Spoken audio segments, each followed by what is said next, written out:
The one Trump legacy that cannot be easily undone, at least if the Republicans can hold the Senate to stop court packing, the one thing that Trump exceeded expectations on, that Trump probably did better than any president before him, was appointing excellent judges.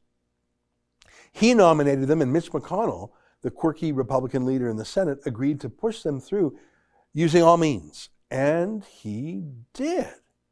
I love this whiny headline, how Trump has already transformed America's courts. Let me read this.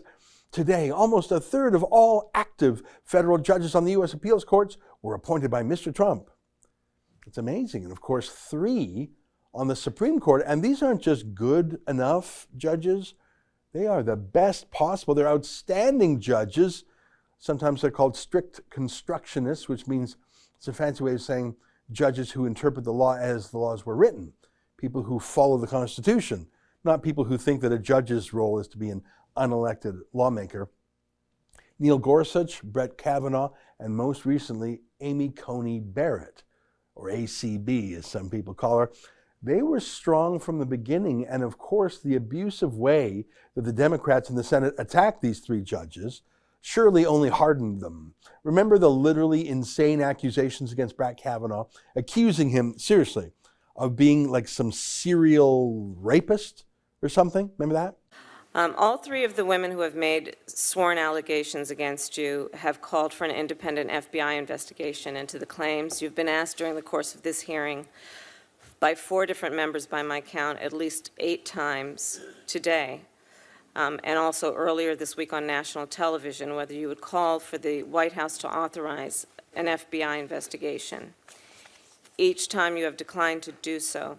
Now, you know, I know you do, that the FBI is an agency of men and women who are sworn and trained law enforcement, who in the course of conducting background investigations on nominees for the Supreme Court of the United States and others are charged with conducting those background investigations because they are sworn law enforcement and they have the expertise and the ability and the history of doing that. So I'm going to ask you one last time.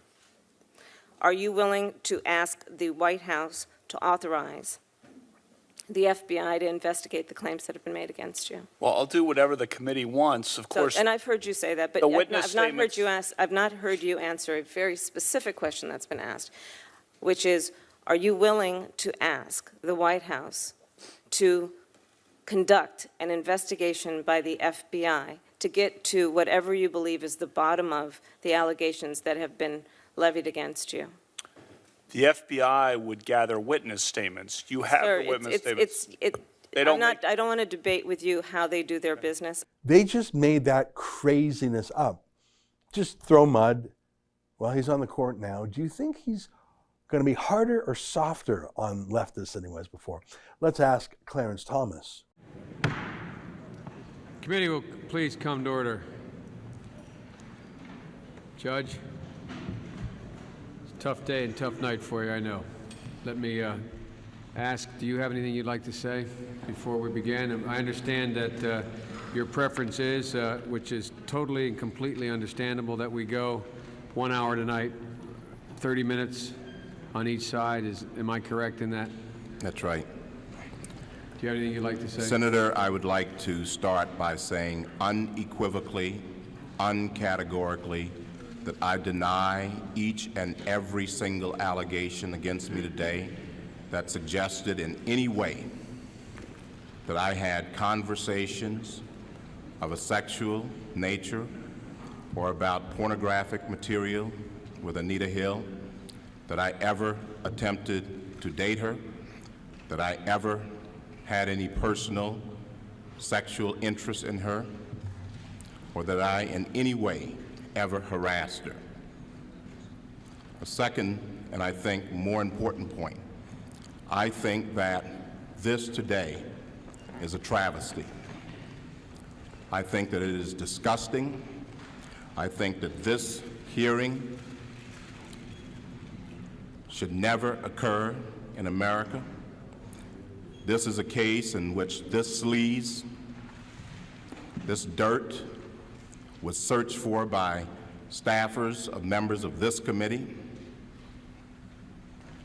was then leaked to the media, and this committee and this body validated it and displayed it at prime time.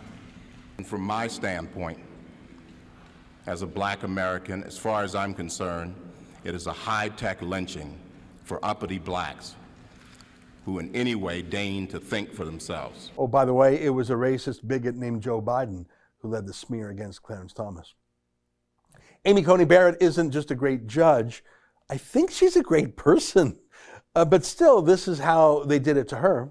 To ensure the fitness of nominees for a lifetime appointment to the federal bench or to any of the other positions for any of the committees on which they appear, I ask each nominee these two questions, and I will ask them of you.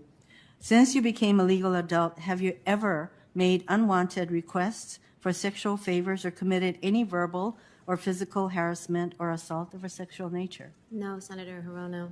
Have you ever faced discipline or entered into a settlement related to this kind of conduct?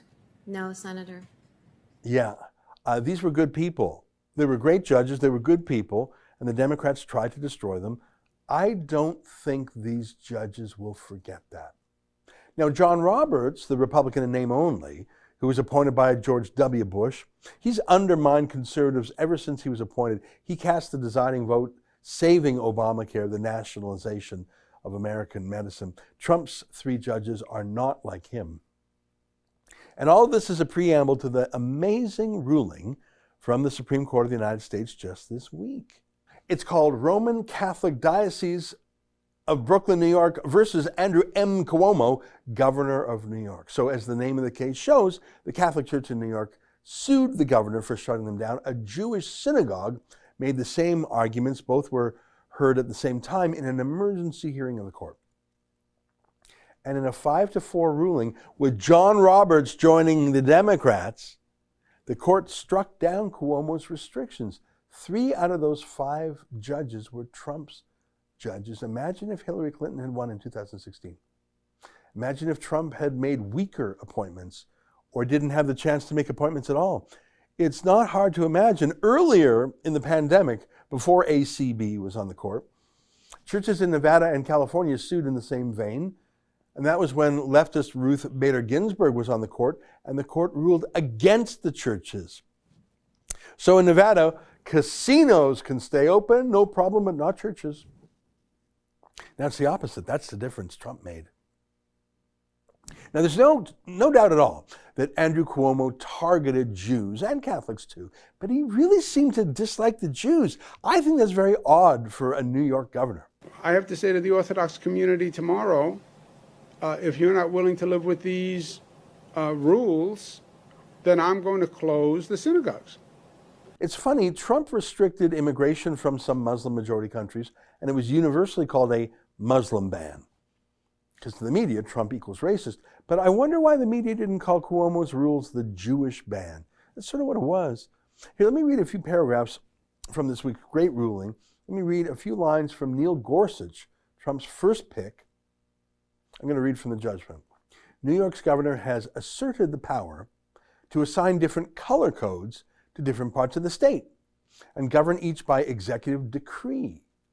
In red zones, houses of worship are all but closed, limited to a maximum of 10 people. In the Orthodox Jewish community, that limit might operate to exclude all women, considering 10 men are necessary to establish a minyan or a quorum. In orange zones, it's not much different. Churches and synagogues are limited to a maximum of 25 people. These restrictions apply even to the largest cathedrals and synagogues, which ordinarily hold hundreds. And the restrictions apply no matter the precautions taken, including social distancing, wearing masks, leaving doors and windows open, foregoing singing, and disinfecting spaces between services. And now get this. At the same time, the governor has chosen to impose no capacity restrictions on certain businesses he considers essential.